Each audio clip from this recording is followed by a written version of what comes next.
Jai Radha Madhava Kunda Bihari. Jai Radha Madhava Kunda Bihari. Radha Madhava Kunda Bihari. Jai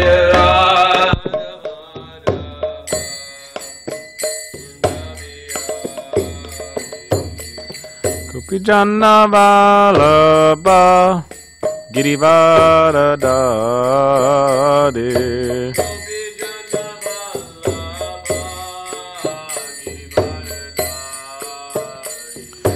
Gopijana Vallabha Girivaradari.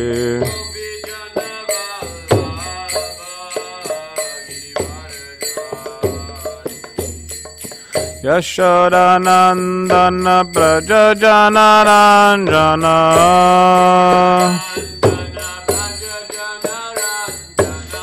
Yashodanandana Prajajana Ranjana.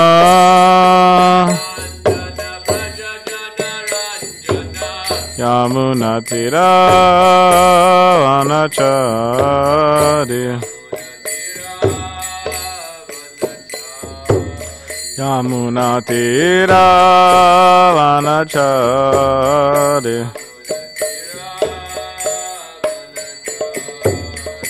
Jai Radha Madhava Kunda Bihari.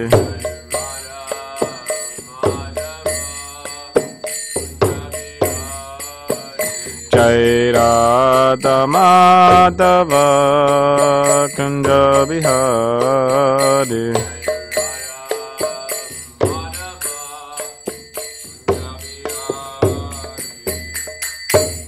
Jai Vishnupada Paramahamsa Parivajagacharya Ashtotra Shuddha Shishman Divine Grace A.C. Bhaktivedanta Swami Srila Prabhupada Ki Jai. Jai Om Vishnupad Paramahamsa Parivajagacharya Ashtotra Shuddha Shishman Divine Grace Srila Bhakti Siddhanta Saraswati Thakur Prabhupada Ki Jai. Mamta Koti Vaishnava Vrinda Ki Jai. Grantaraj srimadbhagavatam Ki Jai. All glories to the assembled devotees. All glories to the assembled devotees. All glories to Shri Guru and Shri Guranga.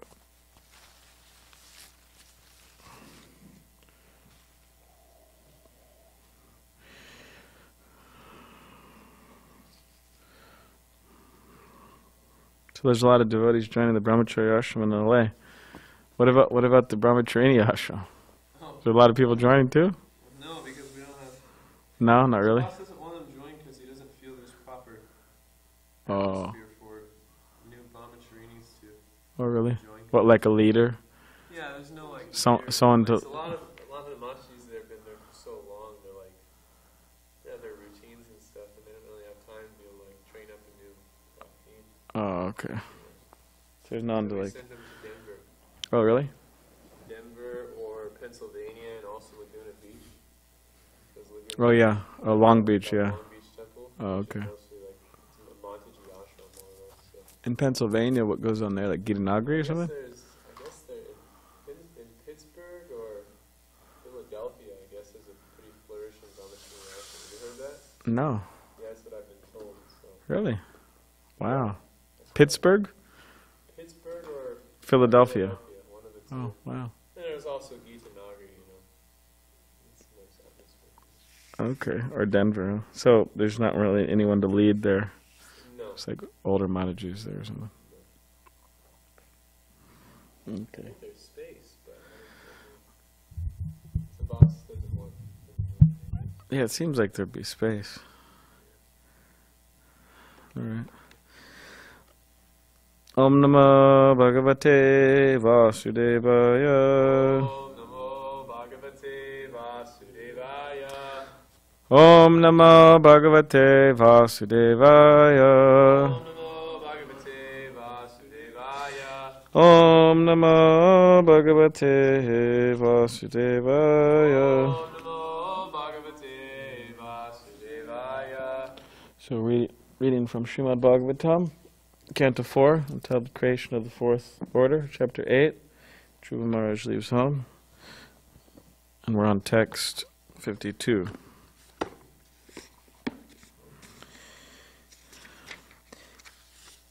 Evam bhagavato rupam subhadram dayato manaha nirvitya prayaya tornam sampanam na nivartate. Evam bhagavato rupam subhadram dayato manaha nirvitya prayaturnam sampanam na nivartate. Please chant. Evam bhagavato rupam subhadram dayanto manaha.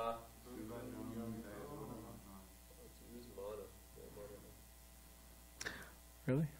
It's just mana. It's just mana, right? I think because that. The H is there. It's mana. Well, the H with the dot under it. But you only do that on the second and the fourth line. You only do that top sound. Nirvitya paranahiturnam sampanam na nivartate. Evam bhagavato rupam subhadram dayato manaha nirvitya pariyaturnam sampanam nivartate. Evam bhagavato rupam subhadram dayato manaha nirvitya pariyaturnam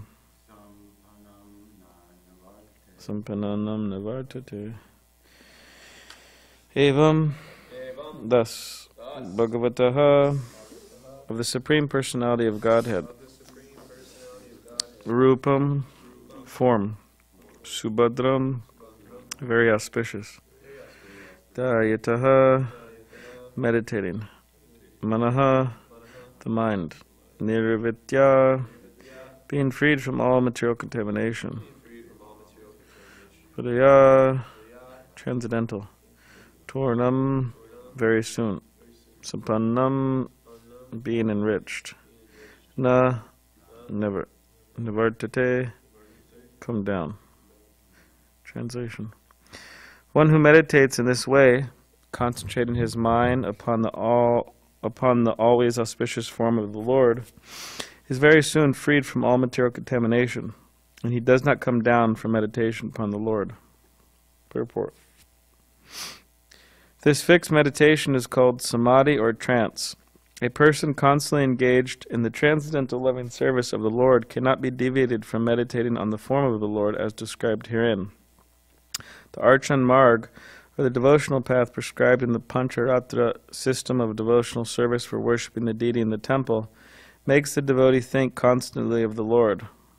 That is samadhi, or trance. One who practices in this way cannot deviate from the service of the Lord, and that makes him perfect in the mission of human life. So I'll just read one more. Chapascha paramaguya shutyatame nirpatmaja youngstup sattaratam praptan puman pashyati kecharan. O son of the king, now I shall speak unto you the mantra which is to be chanted with this process of meditation. One who carefully chants this mantra for 7 nights can see the perfect human beings flying in the sky. Purport. Within this universe there is a planet called Siddhalok. The inhabitants of Siddhalok are by nature perfect in the yoga achievements, which are of 8 varieties. One can become smaller than the smallest, lighter than the lightest, or bigger than the biggest. One can immediately get whatever he likes. One can even create a planet, etc. These are some of the yogic perfections. By virtue of the Lagima Siddhi, or purificatory process to become lighter than the lightest, the inhabitants of Siddhalok can fly in the sky without airplanes or airships. It It is hinted herein by Narada Muni to Dhruva Maharaj that by meditating upon the transcendental form of the Lord and at the same time chanting the mantra, one becomes so perfect within 7 days that he can see the human beings who fly in the sky. Narada Muni uses the word japaha, which indicates that the mantra to be chanted is very confidential. One may ask, if it is confidential, why is it mentioned in the writing of srimadbhagavatam? It is confidential in this sense. One may receive a published mantra anywhere, but unless it is accepted through the chain of disciplic succession, the mantra does not act. It is said by authoritative sources that any mantra chanted without having been received from the disciplic succession has no efficacy. Another point established in this verse is that meditation should be carried on with the chanting of a mantra. Chanting of the Hare Krishna mantra is the easiest process of meditation in this age. As soon as one chants the Hare Krishna mantra, he sees the forms of Krishna, Rama, and their energies, and that is the perfect stage of trance. One should not artificially try to see the form of the Lord while chanting Hare Krishna, but when the chanting is performed offenselessly, the Lord will automatically reveal himself to the view of the chanter. The chanter therefore has to concentrate on hearing the vibration, and without extra endeavor on his part, the Lord will automatically appear. Om Agyanatipadandasya Gananjana Shalakaya Chukshuvannadatamena Tasmai Shigravedamha Makam Kadivachalam Pangam Mangai Tegirim Yak Kripa Tamaham Vande Shigrunditanam Vancha Kapadivishta Kripa Sindhibevacha Patitanam Pavanebhyo Vaishnavebhyo Namo Namaha Shri Krishna Chaitanya Prabhu Nityananda Shri Advaita Gadadhar Shivasadi Gaura Bhaktivinoda Hare Krishna Krishna Krishna Hare Hare Hare Rama Rama Rama Hare Hare. So read the translations again. One who meditates in this way, concentrating his mind upon the always auspicious form of the Lord, is very soon freed from all material contamination, and he does not come down from meditation upon the Lord. O son of the king, now I shall speak unto you the mantra which is to be chanted with this process of meditation. One who carefully chants this mantra for 7 nights can see the perfect human beings flying in the sky.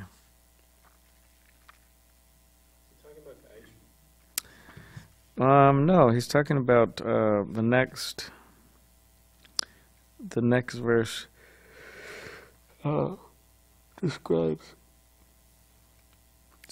describes what mantra. It's Om Namo Bhagavate Vasudevaya. We chant that every day. That's true. We've chanted it more than 7 days. But carefully chants this mantra for 7 nights. Can see the perfect human beings. So has anybody saw the perfect human beings flying in the sky? No. Maybe because we're in the temple room we don't see them. Maybe we walk outside. I haven't walked outside in the last 12 years during Java time, so maybe that's why I haven't seen them. I usually see them down in the big Tin can? Oh, like airplane? Okay. So, yeah, it's Om Namo Bhagavate Vasudevaya. So, within this material world, within material existence, and within Krishna consciousness, or whatever consciousness one is developing or has developed, there will always be disagreements. So, in other words, the people we associate with, and everybody associates with someone, and even if you don't associate with someone, you just lock yourself in your house, or you lock yourself in the ashram, still, within our minds, we'll be disagreeing with other people, even if we don't verbally say it in terms of having a one-on-one conversation. So we're always going to be disagreeing with people. So in other words, we have a different idea of how things should be, of what we should be doing, of how Krishna consciousness should be spread, how preaching should go on. I mean, some people may, for example, they look at different programs that devotees hold or different gatherings, and they don't agree with it. like they say, oh, it's too watered down. It's that the message isn't direct enough. Prabhupada never, spoke like that. It's on and on and on. And then other people say, no, well, it's working. There's people coming. People are chanting, japa and kirtan and so many things. So, I was actually surprised. There was one lounger last night. He was telling me, he said, "Oh yeah, I've been chanting around a day." I would have never thought that he would be doing that, because he's a nice person. He's just kind of a little wild, I would have never thought he'd be doing that. So gradually, that's what Prabhupada said. He said, people did not come to chant, and people did not come for spiritual knowledge. People came for the Sunday feast. That's what Prabhupada said in the beginning. So people came to eat, and it was free. So they didn't even come in, to eat and pay. They just came to eat for free, and it was good. So, and then by the association with Krishna in the form of prasadam, then they get purified, and then their mind becomes more clear, in which they could actually start to think about these things. So that's the whole idea. That people may not be, coming to the lounge or wherever it may be to, oh, tell me about Krishna. I want to surrender to Krishna, right? But gradually, that's exactly what happens. They start chanting on the rounds. They start becoming more serious in different ways. They start becoming devotees. Like one person was asking me last night, they said, when were you convinced that Krishna is the Supreme Personality of Godhead? They ask you? Yeah, that's a pretty good question. I mean, actually, no one ever asked me that question. So I was a little surprised. Oh, okay. And this person, she was taking a world religions class, local college, and then she came to this temple, and it's my service. I go around and pass out books to all the new people, and then she didn't show up for some years, actually. She came, she didn't show up for years. She didn't come back. But her friend was visiting the lounge regularly, and they're connected. So anyways, then she started coming to the lounge, and then over time, now she's regularly attending the lounge. But, she asked me that question, when were you convinced that Krishna is the Supreme Personality of Godhead? What did you say?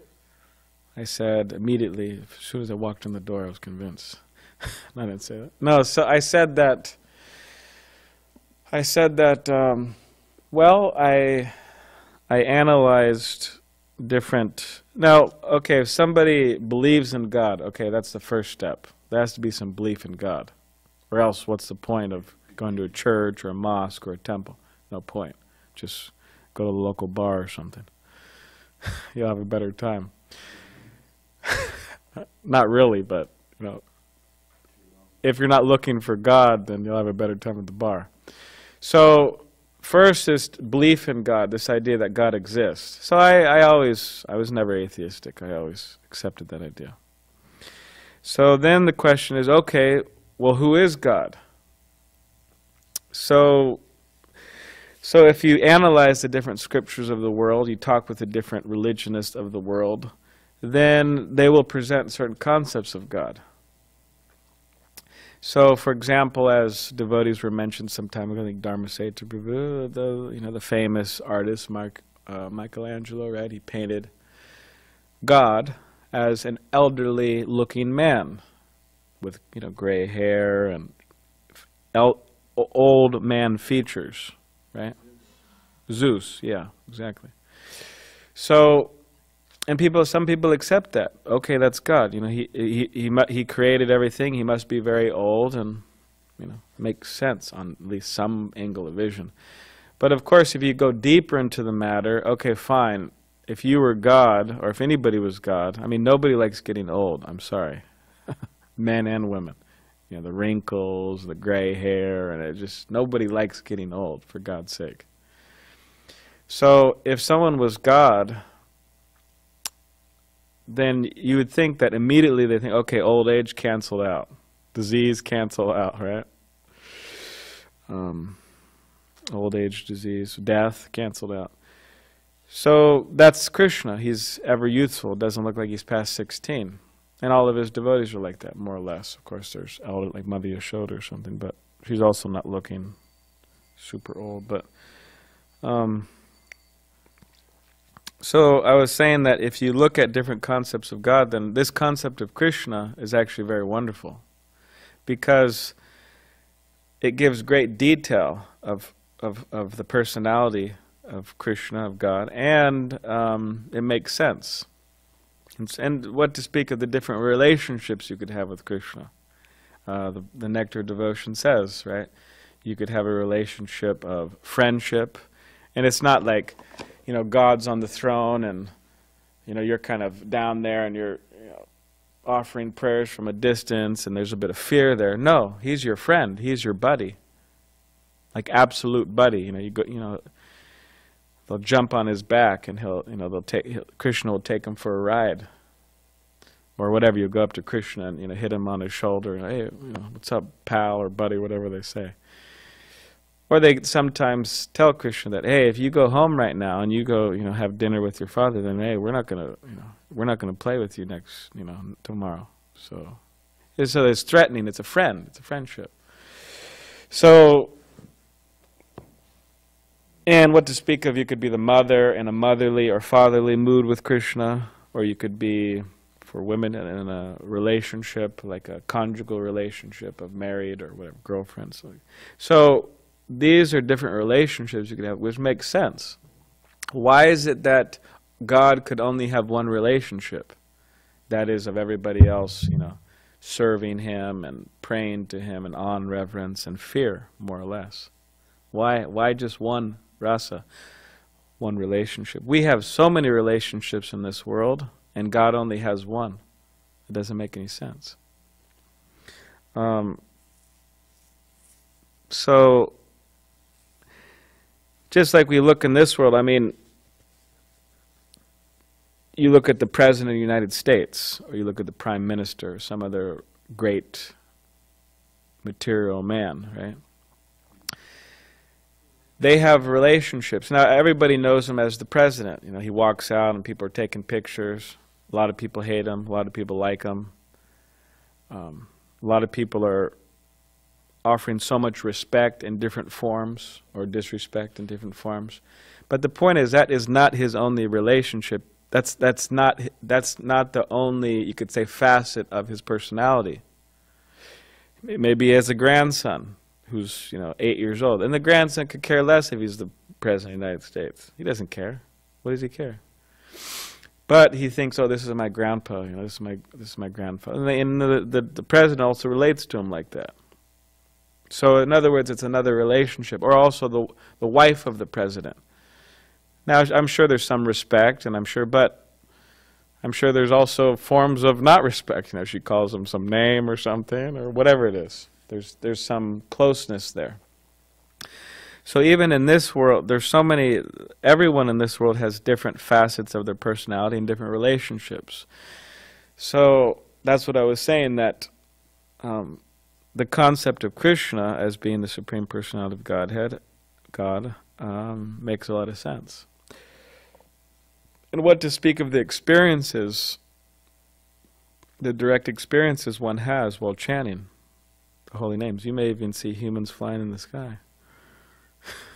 Of course, that's kind of rare, but the point is, you have such wonderful experiences with chanting Krishna's names, if applied properly.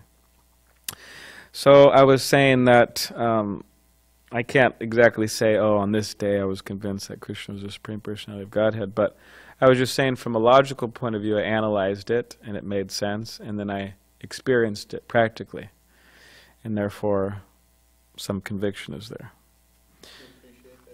Yeah.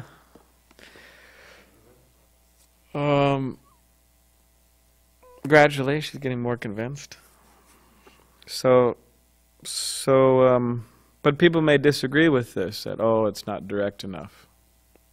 But the point is, by association with devotees, with prasadam, with the holy name, they get purified. Their consciousness becomes more clear, and then they could become more serious about Krishna consciousness. So aside from all that, the main point is that there'll be disagreements. We'll have disagreements with others. So in Los Angeles, in the early days of the Hare Krishna movement in Los Angeles, there was one devotee, Tamal Krishna Goswami, and he was managing the temple. He was a leader of the temple, and he would take devotees out on Harinam and chanting and everything. So he was working with the treasurer there. So he would go to the treasurer and he would ask for money, to whatever. Gas money, parking money, money for whatever, to make cookies for prasadam distribution, whatever, just money. So then what would happen is that the treasurer, each time he'd go ask for money, the treasurer would just disappear for like 3 days. Like Friday, Saturday, Sunday, the treasurer was just gone. So he started getting annoyed by this. And then he went to Prabhupada. Prabhupada was there, and he said, "Oh, Srila Prabhupada, every time I go to get money from the treasurer, he's gone for 3 days. He disappears." And then Prabhupada says, "Oh, that's very good." He says he doesn't want to spend money. The treasurer doesn't want to spend money. And then Tamal Krishna Goswami said, "Oh, we should just remove him from the position." Prabhupada said, No, it's all right. And then Srila Prabhupada made an interesting point. He said, excuse me. He said that that naturally we will disagree on so many things. You, Tamal Krishna Goswami, is disagreeing that he should be present, he shouldn't disappear for 3 days, he should give me money. The treasurer is thinking, no, I better disappear because I need to save money for the temple. And you could expand that on and on and on and on and on, in so many different, all places of the world, all times, whatever, so many circumstances, disagreements. So Srila Prabhupada said that there will be so many disagreements, but you have to agree, or we could all agree on one thing. You know what Srila Prabhupada said? No. He said we could agree on having kirtan. So Prabhupada said at the end of the day, whatever we disagree on, we come together and we have kirtan. And no one could disagree on that, because that's the process for the sage. So in other words, we put aside all of our disagreements and we come together for kirtan. And in that way you could say tolerate, we could deal with each other's differences and disagreements and develop more of that. You could say we could become more connected with each other on the spiritual platform. And without that kirtan, everything just falls apart. Prabhupada's, there's that saying, right? A family that prays together stays together. So getting together and praying together, chanting, kirtan, then we could stay together despite our disagreements. So that's an important thing to remember, that we cannot be, you could say, divorced from reality, and that thinking that, oh, we're always going to agree on everything, and we're always going to be in agreement. It's not like that. So, and if we engage, as Srila Prabhupada's mentioned in here, there's two processes. The process of deity worship, which is coming before the deities regularly, offering prayers, offering obeisances, meditating. And some devotees may dress the deities or cook for the deities, offer arti to the deities. Then this is a great meditation on Krishna. And also chanting. And actually, you look at so many great devotees, and they all, practically speaking, a lot of them, had their personal deities. So sometimes, of course, within Shastra it says those who are too attached to the deities, and then they don't have any respect for devotees, or people in general. They're neophytes. They're materialistic, right? But despite all that, although deity worship is not the process in this age, still Srila Rupa Goswami mentions it in the 5 most potent forms of devotional service. He says that's one of them, deity worship. And again, despite all, again, that so many great devotees have their personal deities. We see the Goswamis, right? They establish temples, deities. 6 Goswamis of Vrindavan. Srila Prabhupada also traveled with Radha Krishna deities, Madhava deities. And interesting enough, I just read, it's very interesting, I thought. I mean, very surprising. Srila Prabhupada was traveling to Australia, and Prabhupada would always carry this white briefcase, and no one knew what was in it. And Srila Prabhupada was very protective of this. And it's actually said, devotees reported that, Brahmananda Prabhu reported that each time Prabhupada would go on his morning walk, he would take that suitcase and put it in a trunk and lock it. Every time. Amazing. And he didn't let anybody deal with it. He was always carrying it. So then he went to Australia. This is in Madhavananda Prabhu's, he puts together a little magazine, Krishna, yeah, Katamrita, yeah. So this is, what is it, this is on Govardhan Hill, a whole magazine on Govardhan Hill. So this is where this article's from. So he went to Australia, and there was a devotee there, and this devotee saw Prabhupada's suitcase, and he's thinking, oh, that's not very nice, like the quality of it. It's not very nice. I should get Prabhupada a nicer suitcase, because apparently there was an ink spot on Prabhupada's white suitcase. So naturally, I mean, the disciple want to see the guru have the best, right? So sometimes we do that with our spiritual master. We get him something we think's nicer. We could all do that. So this devotee got this really nice suitcase. It was like saffron, silk, and it was, and I think it even said Prabhupada's name on it. It was a very nice suitcase. And he presented to Prabhupada. He said, oh, Prabhupada, here's this suitcase. So then Srila Prabhupada, what he did, quite interesting, he got the white suitcase, he opened it up, and he took out what was in it. And there was a little glasses case with embroidered Jagannath on it. Keep his glasses, reading glasses. And then there was 4 Govardhan Shilas. And Prabhupada's bead bag.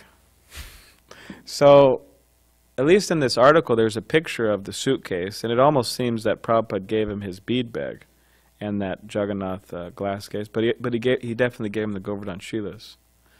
And this devotee said he's been worshipping those Govardhan Shilas ever since. That was like 1972 or something. Yeah, Prabhupada gave him and the suitcase. Gave him the suitcase, and it looked like he gave him the glasses case and the bead bag. You know what? I'm not sure. I don't know the name, but he was saying, yeah, I've been worshiping those Govardhan Shilas every day. And so, of course, we don't exactly know when Prabhupada picked up those Govardhan Shilas. He could have had them when he came to America, or who knows? I mean, some devotees at some temple had them, and he didn't want them to have them, and he got them. But I don't know. Who knows? He got them from Govardhan Hill when he went to Vrindavan one time. I don't know, but he had them in his suitcase. So, quite interesting. In other words, so these are deities. Govardhan Shilas are deities. They're Krishna. Some say, Haridas Varya too, the servant of Krishna, the best servant. So in Vaisheshika Prabhu, he also has, right, so many Shilas, isn't it? Yeah, travels with Shilas. My spiritual master has Govardhan. Shila is it's a stone, but there's a whole pastime and history why it's considered to be Krishna. Yeah, there's a Govardhan Shila to the left here. You'll see there's a stone there. So that's from the hill that Krishna picked up. So the idea is that it's Krishna. So deity worship is very important, but of course it should be accompanied with chanting of the holy name, and it should be accompanied with preaching, bringing people to the deity, you could say. If Krishna is here, we want to bring people to Krishna. So that's the idea. And by doing this, there's that, by engaging in these two processes of deity worship and chanting, we will remember Krishna. Right? There's that saying, never always remember Krishna and never forget Krishna. Yeah, that's the most important principle, and all other, you could say, all of the rules and regulations and guidelines are actually just meant to fulfill this one purpose, to always remember Krishna, never forget him. So if we engage in the process, it will work, and we will be able to eventually see Krishna. I don't know if we're going to see humans flying in the sky. Maybe not. Maybe, who knows? At least Srila Prabhupada, when he was in London, they have a big program there, Kirtan. Prabhupada was chanting kartals, Hare Krishna. And then all of a sudden, Prabhupada, a bunch of devotees there, then Prabhupada started singing a song that none of them heard before. And that's a song in the songbook. Narada Muni Bhaja Vina, and it's a song glorifying Narada Muni, how he travels and chants Hare Krishna all over the universe. So Prabhupada started singing that, Narada Muni Bhaja, and then all the devotees were saying, oh, what is this? We never heard this before. And all the devotees reported that there was a special ecstasy that when Prabhupada started singing that song, there was a special ecstasy that flooded the crowd. That's what devotees said. And then Srila Prabhupada, then devotees asked Prabhupada later, oh Prabhupada, that was very special. You started singing that song. We never heard it before. There's a special ecstasy. What was happening there? And then Srila Prabhupada said, oh, Narada Muni, he appeared. So I was singing the song. That's what he said. He said that Narada Muni appeared. So whether we see perfect humans flying in the sky or whether we see Narada Muni, the main promise or point is that we will see Krishna. And in relation to that, the chanting has to be heard from the lips of authority. And specifically, the holy name has to be given by an authority. And who is an authority? An authority means someone who has been authorized, such as Srila Prabhupada, and his disciples, and you could say gurus, who give the holy name to their students. Or it won't be effective.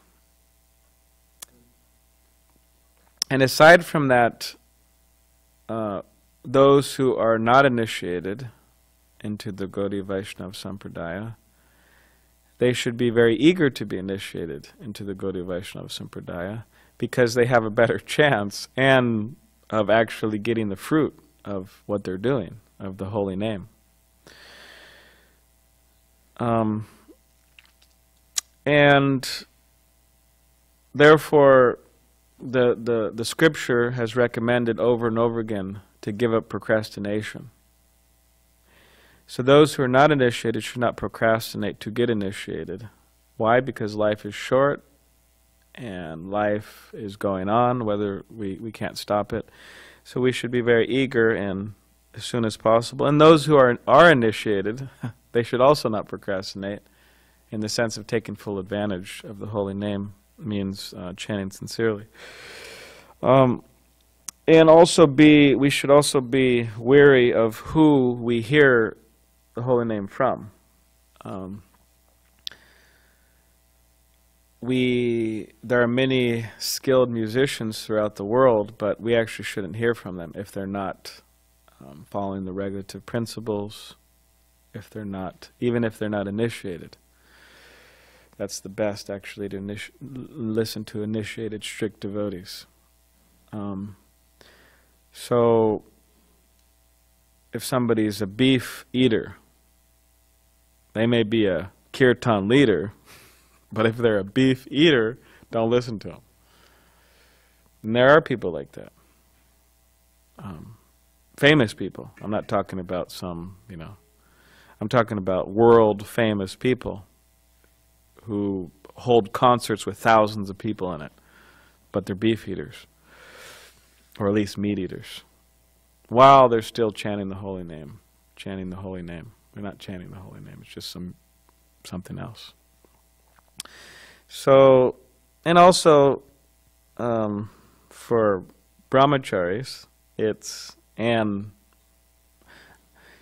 sometimes people say, oh, well, brahmacharis, but really for brahmacharis, sannyasis, and anyone who's trying to be renounced, actually, everybody should be trying to be renounced. To listen to kirtan where there is too many voices of women is not good. And why is that? Because it's not that women are evil, that's not the point. It's not the point at all. The point is that for the men who are trying to be renounced, the voice of women is a subtle, you could say, enters into the mind, and it doesn't help one be renounced, actually. That attachment can still fester on a subtle level. So someone say, oh, well, I'm not listening to a woman lead kirtan. I'm a man, I'm not listening to a woman lead kirtan, but I'm listening to a man. Okay, but in that kirtan there's a big crowd, and you could hear so many, female voices there. Now, of course, that's, you could say, might be seen a little strict, or kind of, oh, well, what is this? But better be safe than sorry. So I personally, I like many kirtan leaders, like Madhava. He's very wonderful kirtan leader. So, but some of his recordings, there's quite a lot of women in the background. You could hear like very clear, or there might be a woman who like follows him right after that singing. So I'd stay away from that one. But there are recordings of Madhava, like he's in Chowpatty, which is India, which is a very strict place, at least in the devotee world, between men and women. Very strict, actually. So there's not a huge response there. I'm sure there's tons of women in the audience, but somehow or other you don't really, it's not like a prominent. So I listen to those. And Ayendra Prabhu, his kirtans, of course there's women also there, but the recording equipment is, by the men, so there's a lot of... And now some people say, oh, this is fanatic, this is old-fashioned, this is wrong, this is sinful, this is evil, right? But this is... what is it? Misogynist. Yeah, misogynist. This is the injunction of the scriptures that one should be careful in associating.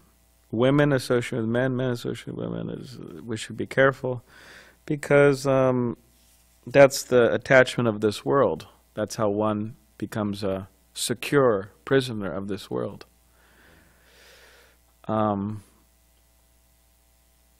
So yeah, hearing from materialistic people,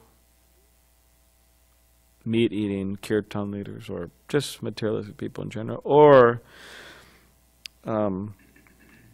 those who are trying to be renounced, hearing from women, the chanting, then it's not recommended. So, and again, it's not that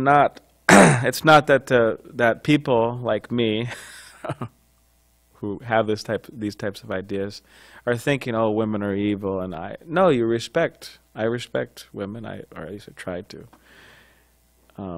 I try to respect everybody. I try to respect man, women, children, the trees, the birds. I try to respect everybody. I'm a conditioned soul, so it's a little challenging sometimes, but so it's nothing about I have anything against, but it's just the injunctions of the scripture, simple as that. Whether it's popular or not nowadays, that's the injunctions. So we could try to think about that and follow. And sure enough, if we do this, what's that shloka? Ata Shri Krishna Namadi Nabhavid Gram Indriya Sevan Mukha Jivada Swayameva Spiratada. So the material, blunt senses cannot perceive Krishna. So we can't see Krishna. Even though Krishna may be standing here in the form of a deity, even though Krishna may be right there, Hare Krishna, even though Krishna may be there in the form of prasadam, we cannot perceive Krishna. Why? Because the senses are blunt, they're contaminated, they are completely infested with the modes of material nature. So we cannot see Krishna. But by engaging the senses, the tongue, specifically it says the tongue, jiva, the tongue, and chanting Hare Krishna and taking Krishna prasadam, then Krishna reveals himself. So that's what Srila Prabhupada's saying, that if we chant sincerely, seriously, following trying to give up the 10 offenses, that's important, right? We have to try to give up the 10 offenses. There's the stage where we just don't try. We just, okay, well, whatever, Hare Krishna, Hare Krishna. We don't really actively try to give up the offenses. And then there's the stage where we're actually trying to give up the offenses, going through the list, I'm trying to actively give up. And then there's a stage where we've completely given up the offenses. So if we want to be successful, we have to give the offenses to the chanting of Krishna's names and sincerely engage. And then we might see some perfected human beings flying in the sky. We might see Narada Muni, but definitely we will see Krishna. All right, so does anyone have any questions or comments?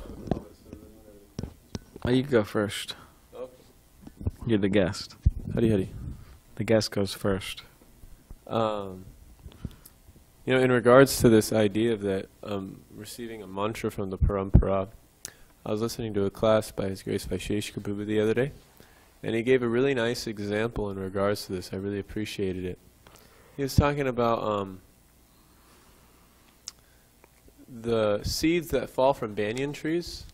They can't actually germinate until they've been eaten by a sparrow and regurgitated, and then ultimately evacuated by the sparrow. Really? Only then can the banyan seed... After the evacuation? Yeah, only then, after the seed's been evacuated by the sparrow, can the seed actually germinate and turn into a tree and then gradually grow. Wow. So he's Who would ever knew that? Yeah, right. And he was given the example in regards to, receiving Gayatri mantra, receiving the Hare Krishna mantra. It has potency when it's been handed down through a personality who's authorized in that lineage, because they've received that same mantra from their spiritual master. Yeah. So I'm sure the Gayatri mantras that we have within our parampara, you could probably find them in a lot of our books, correct? Yes. Chaitanya Charitamrita. Chaitanya Charitamrita, you can find those mantras in those books, but if you start chanting those mantras, they're not necessarily going to have an effect. They have an effect when they've been passed down through that lineage, because that lineage gives it potency. Yeah. It's amazing. If you think about it, there's Chaitanya Mahaprabhu, right? Sri Chaitanya Mahaprabhu. And then there's his followers, the 6 Goswamis. And then you keep on going down the line. There's, Vishwanath Chakravarti Thakur, there's Baladeva Vibhushan. There's all these great personalities, these devotees.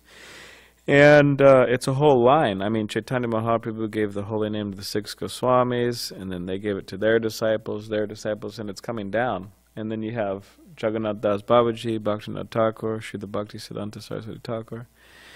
And then you have our Srila Prabhupada. And then he gave it to his disciples, right? And those of us who are initiated by some of those disciples, they gave it to us. So it's actually quite amazing that it's being right there, you know, passed down through that symptic succession. Yes. Now I have a question about Gayatri Mantra. Okay. We don't see, or maybe there was instances, but I'm not aware of it. We don't see the Gayatri Mantra existing in our disciplic succession until Bhakti Siddhanta Saraswati, correct?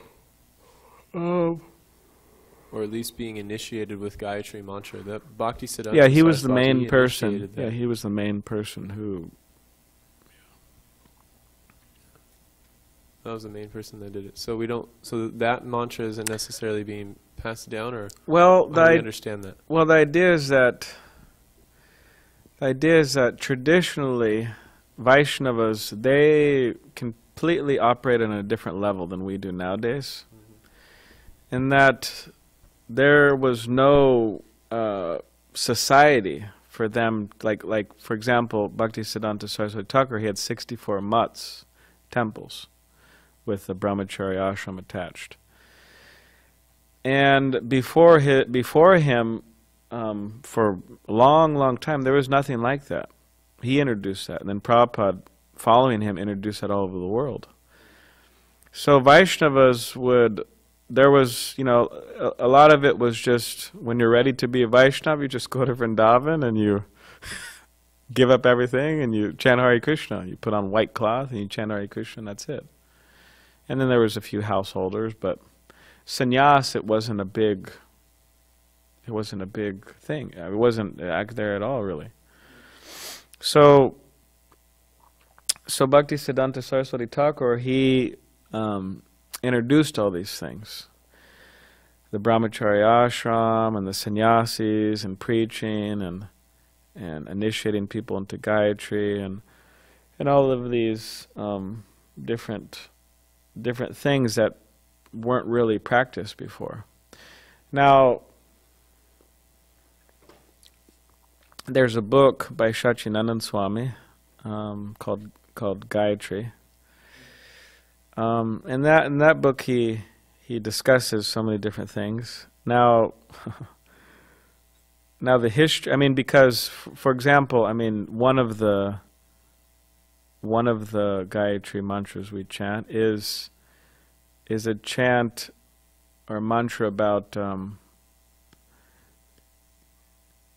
Lord Chaitanya. So Gayatri means there's you have a thread, right? You wrap around your body, and then you chant on that thread. You chant mantras on that thread. So it's like a meditation. So like Klim Gauraya Namaha. That's one of them, or on it like that. So this is a mantra of Lord Chaitanya. Now some people say, oh, well, this is a recent, right? This is a recent manifestation. So it's not coming from, Lord Brahma all the way down thousands of years. So some other Vaishnav sects or other people, they think, oh, it's not bona fide. But of course we don't accept that because it's Lord Chaitanya. We're meditating on Lord Chaitanya. Yeah. So yeah, I mean, there is a great, science and history about Gayatri, which we should all study.